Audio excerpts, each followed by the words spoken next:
Israel in its address has chosen to focus extensively on the events of the 7th of October. South Africa has not ignored these events, as Israel has alleged in court. Ungqongqotjhe wezobulungiswa uRonald Damula uthi iIsrael icheche khulu izenzo ezidluleko nayiphika bona ibulala abantu bePalestina ukube igadla ngamandla mvanje. In terms of the security, this is a matter that we started earlier in October last year. It's all systems go. I-ANC ithi konke kukhamba ngefanelo ngaphambi komnyanya wayo omkhulu wokuhlanganisa iminyaka i-112 embombela eMpumalanga. The quarterfinals for me is that the first round a lot of people doesn't give it to them. I think it's a must-win. Mali is not an easy team. Umdlalo walokho webafana bafana wayenzela idumo ngo-1996 uthi akhona amathuba ukuthi isiqinesi singafika kuma-quarterfinals we-AFCON.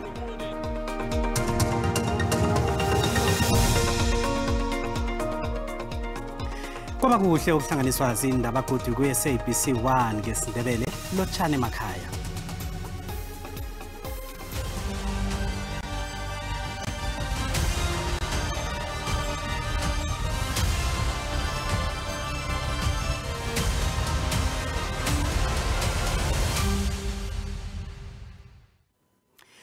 Israel iziphayile insolo zeSouth Africa ekhothe ephakemeko yenitshaba ezibumbeneko yathi ziphambukile azisilo iqiniso. ISouth Africa ithe umbuso weIsrael uthumela amajoni bona ayokhayila abantu eGaza ngehloso yokuqeda amaPalestina. Ikhothe ezobulungiswa yenitshaba ilalele indaba le phakathi kweSouth Africa neIsrael ngepi yeGaza namhlanje. Umbuso weIsrael uthi nangabe kunabantu ekufuze bathwesa umlando ngokukhayila kwabantu yeke kufuze kube yiHamas ngokukhukuthela kwayo iIsrael ngomhla ka7 kuSewula. iIsrael ithi ukusahle lokhu ngokuya ngekwembiko kwabulala izakhamuzi zeIsrael ezilinganiselwe kulungwaneni namakhulu amabili. The attempt to weaponize the term genocide against Israel in the present context does more than tell the court a grossly distorted story. Uprofessor Malcolm Shaw wesiqhema samagqotha weIsrael utshela ikhotho bona lokho nakunepi akutsho bona kuhloso ukukhayila abantu. Uthi South Africa ikhethe ukuthatha ihlangothi linye endabeni le njengoba neIsrael kwabulawa abantu ngomhla ka7 kuSewula. Usho nabe kakhulumeli iIsrael uthi iSouth Africa ibhalelwe ukuveza ukufakaza ukuphathekako ngecaleli. There is little beyond random assertions to demonstrate that Israel has or has had the specific intent to destroy, in whole or in part, the Palestinian people as such. iIsrael ibawa ikhotho bona iphakise bawo seSouth Africa. For all the above reasons, Israel requests the court, 1, to reject the request for the indication of provisional measures submitted by the applicant. 2, to remove the case from its list. Kodwana nanyana njalo iSouth Africa ithi iIsrael iqalelele khulu izehlakalo ezenzeke ngomhla ka7 kuSewula ekubeni yona iqale nezinye izehlakalo ekezenzeka. Israel in its address has chosen to focus extensively on the events of the 7th of October. South Africa has not ignored these events, as Israel has alleged in court. Ilanga lokukhutshwa kwesahlulelo lisazokumenyezelwa.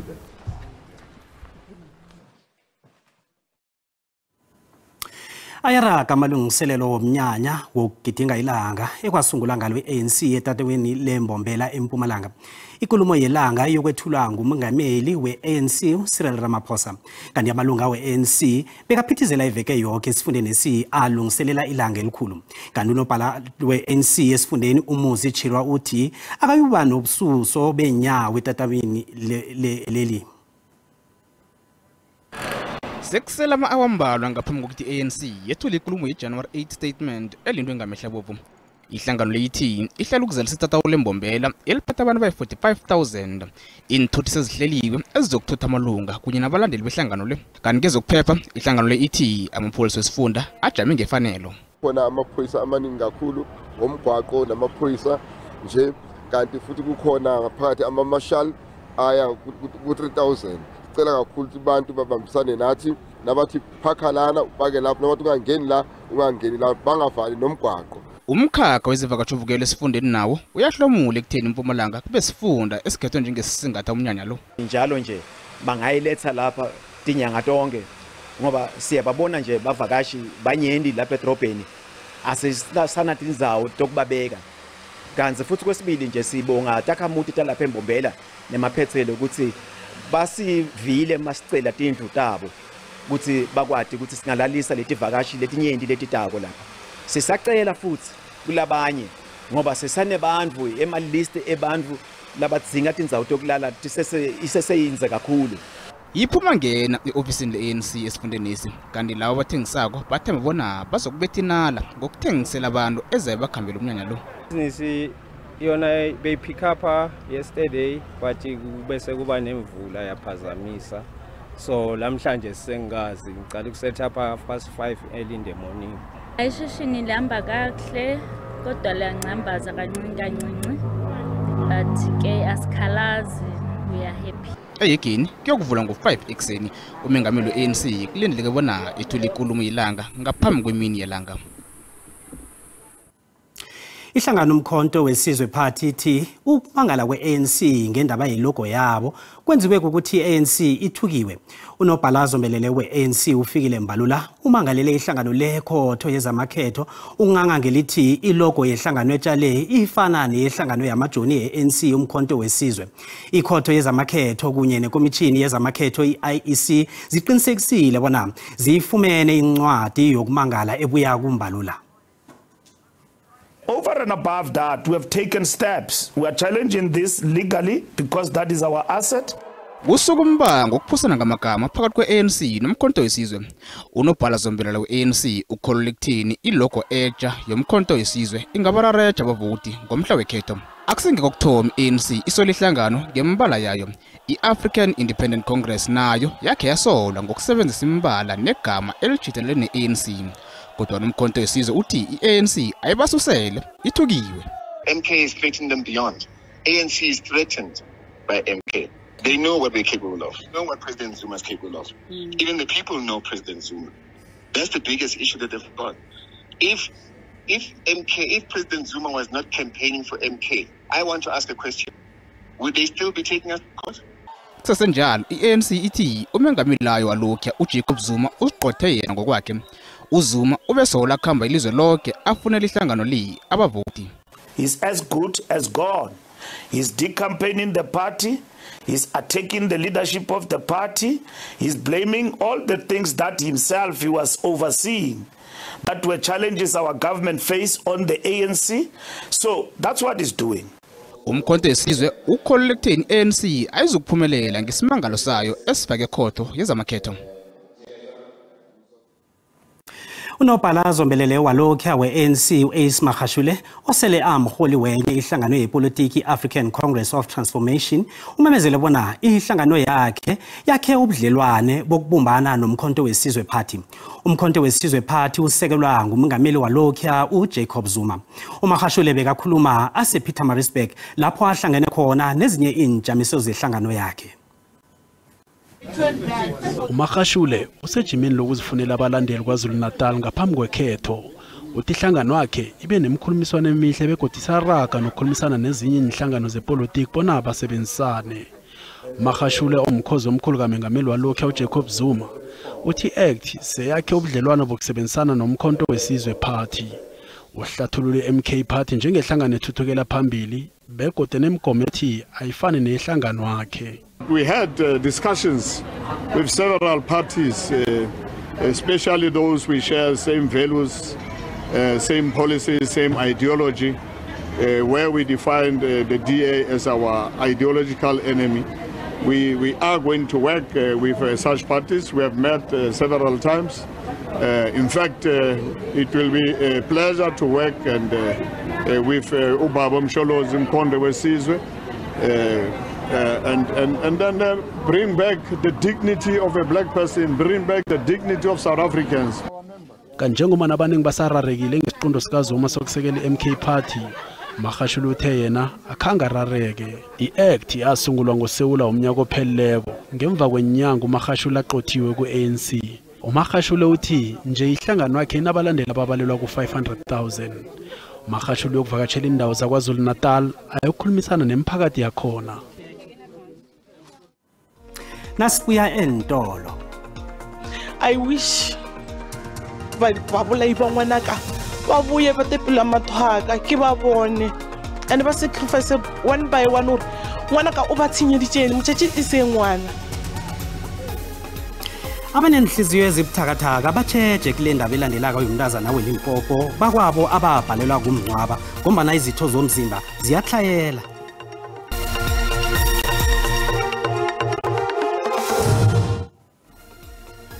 Ubukele indaba zesiNdebele ku SABC 1 na ku SABC Plus. Indaba ezi ziyatholakala ku Facebook na ku YouTube. Asirage nazo.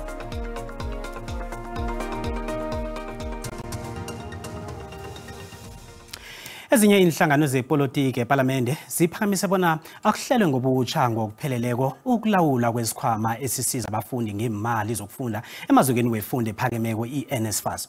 Lokhu kuza ngemva kwezangobatsho embi engaphakathi komgadangiso osesandleni ze-outer la kuthiwa kukhuluma usihlalo webhodi yeNSFAS uErnest Khosa nongqongqoshe wezefundo ephakemeko uBlade Nzimande.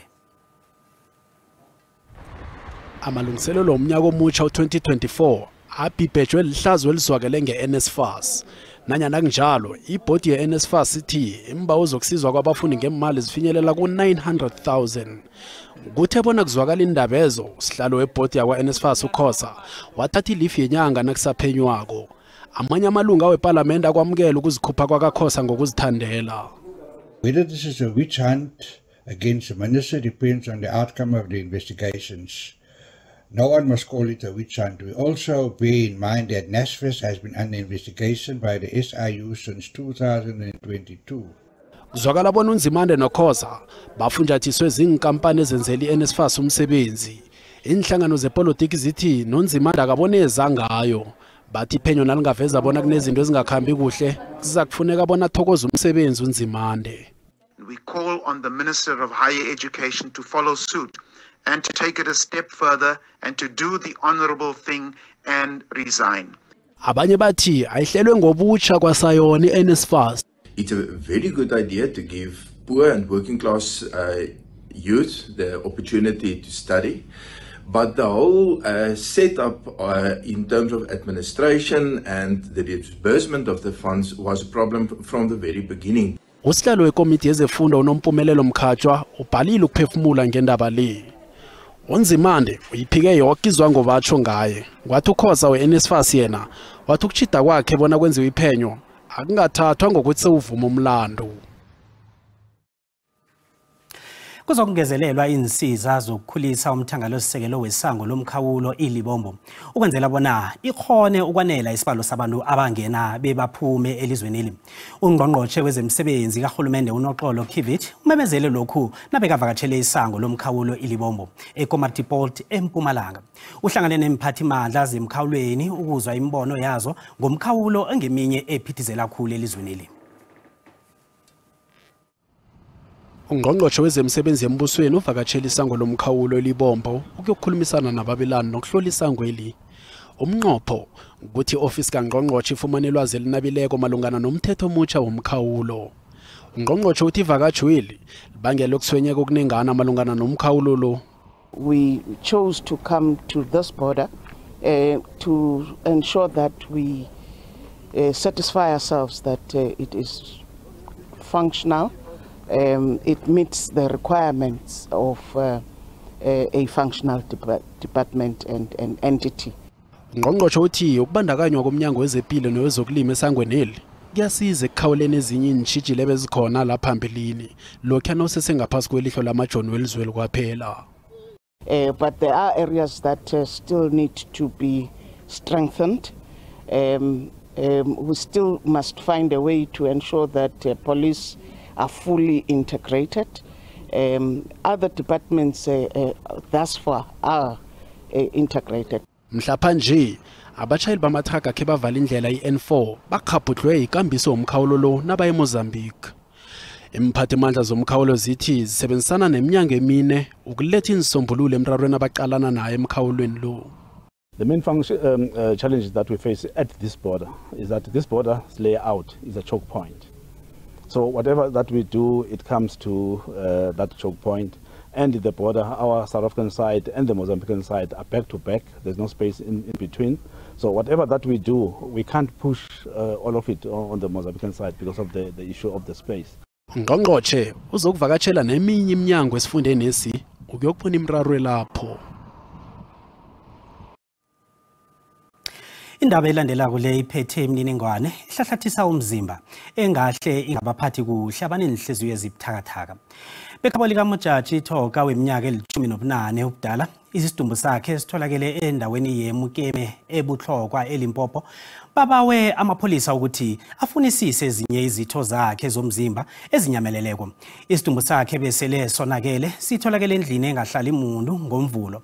Kanti-ke kubanjwe umuntu munye osathuka ngembuzo. Umjaji Thoka weminyaka eli-18 ubudala ukhambe kwabo wayesiphaza shop sendawo. Bekhabo solo bamgcina emhloko. Ngeveke elandelako ngomvulo umphakathi wayokufumana isidumbu sakhe sesithoma ukonakala sinjalo nje siciwe.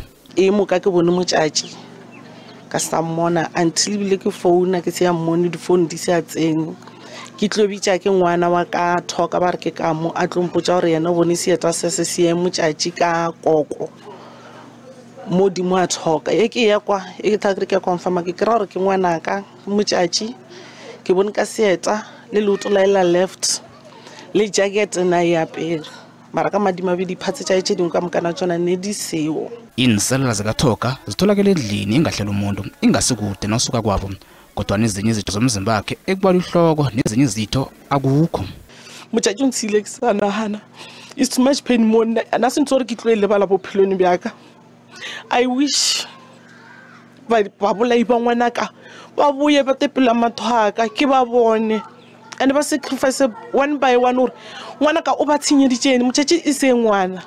Inselela zakhe ezitholakeleko zisayikuhlola umndeni akghona ukumgcwaba ngakaphilili ngombani isiko alivumi. Rena as family re nyaka o boloka motho a feleletse. Rena setšo sa rena a re jewe bjalo ka phoofolo. Phoofolo kgaola pisi e nngwe ya kwa e nngwe ya kwa jwanong rona re batho re tlwaetse gore ka setšo re boloka motho a feleletse. Sesenjalo unomuntu obanjiweko kodwana akakavulela icala.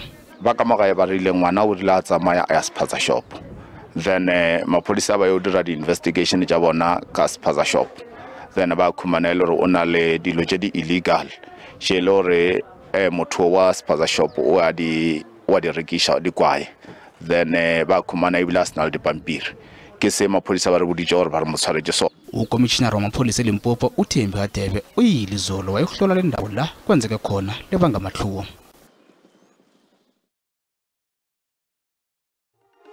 Nasiphosa ilihlo kezemali iranda liqinile nalinganiswa nezinye imali ezikulu.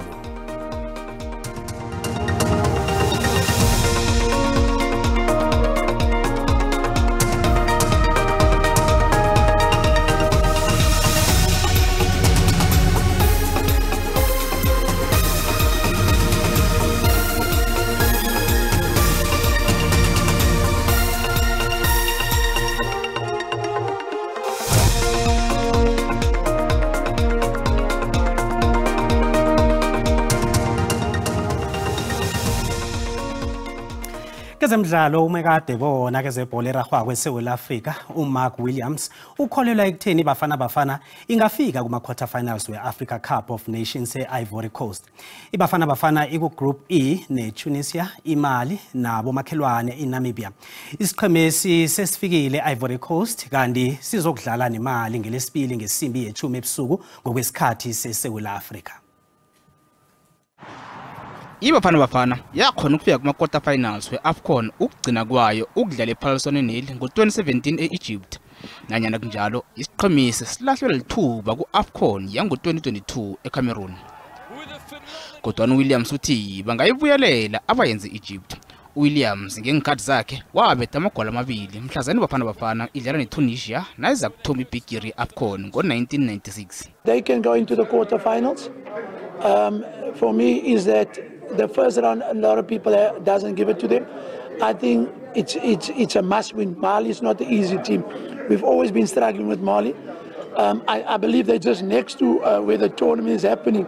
They're like neighboring countries, but you know, it's nice sometimes because there will be a lot of pressure on them.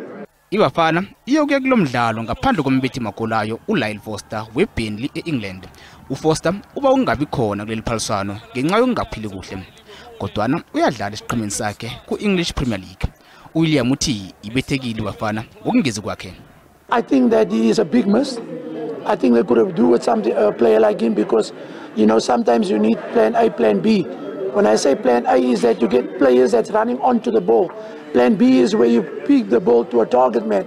He is that target man that you can play it up to, and you get your midfielders to come onto him, and then from there go forward. So that would be, you know, we don't have a player like it. iBafana bekhona ihlangana ngeveke pheleleko ilungiselela ukukhamba. uWilliams akakathabi ngokuthi iBafana iyokudlala umdlalo munye kwaphela ukuzibandula ngaphambi kokuthi iye ephaliswaneni leli. Kusesenjalo ngaphambi kokuthi kuthome iphaliswano, izakhamuzi zedrobha elaziwa ngokuthanda amasiko iAbidjan zilungiselela ukusingatha iphaliswano engelikhulu eAfrika. Umdlalo walokhu weBafana Bafana uMark Williams uthi iBafana Bafana ingafika kuma-quarter final singesiqhema sikaBros asikhethileko. Wena ubona njani mbukeli? Nakumbono wakho uyalandela.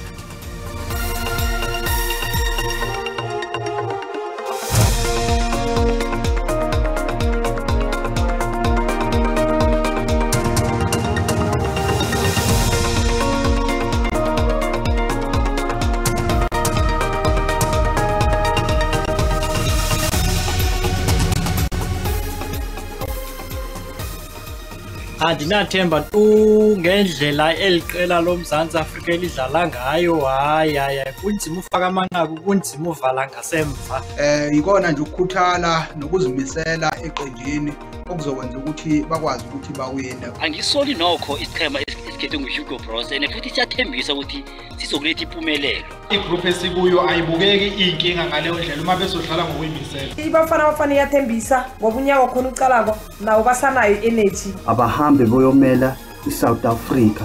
Viva Bafana Bafana, viva. Umbono ngeumbukeli SABC ayizukuthwesa umlando ukuziphendulela ngombono wombukeli. Ngaphambi kokuthi ngilayelise asizwe bona ngiziphi ongazilindela ehlelweni zibuya nabazumi kuKwekwezi FM ndamba manje. Sibu ujame kuhle ngapho. Siyathokoza Cedric Mbala ngijame kuhle eziphambili namhlanje umbukeli angazilindela khona lapha kuKwekwezi FM. Ihlangano ye-ANC lapha esifundeni seMpumalanga ithi konke kuhlelekile ukuthi ihlangano le ingabamba umnyanya wayo omkhulu iJanuary 8 statement lapha eMbombela Stadium kusasa. Ngale kwalokho umnyango wezokuphepha komphakathi ivikeleko kunye nokwazisa khona esifundeni seMpumalanga uba bonke abantu abazabe bakhambele umnyanya lo ukuthi baziphathe kuhle begodu balandele nemithetho. Siyokusonga ngalezi ezithile litshwilisiwe icala lamadoda amane asolwa ngokubulala abantu lapha endaweni yeJukulane eSoshanguve ekuthomeni komnyaka lo. Lezi nezinye-ke ngizo siziphetheko lapha kuKwekwezi FM. Sithokoza kakhulu. Sithokozile Sibu. Kanti ziphelela lapha zanamhlanje nibe nepela viki emnandi nephephileko.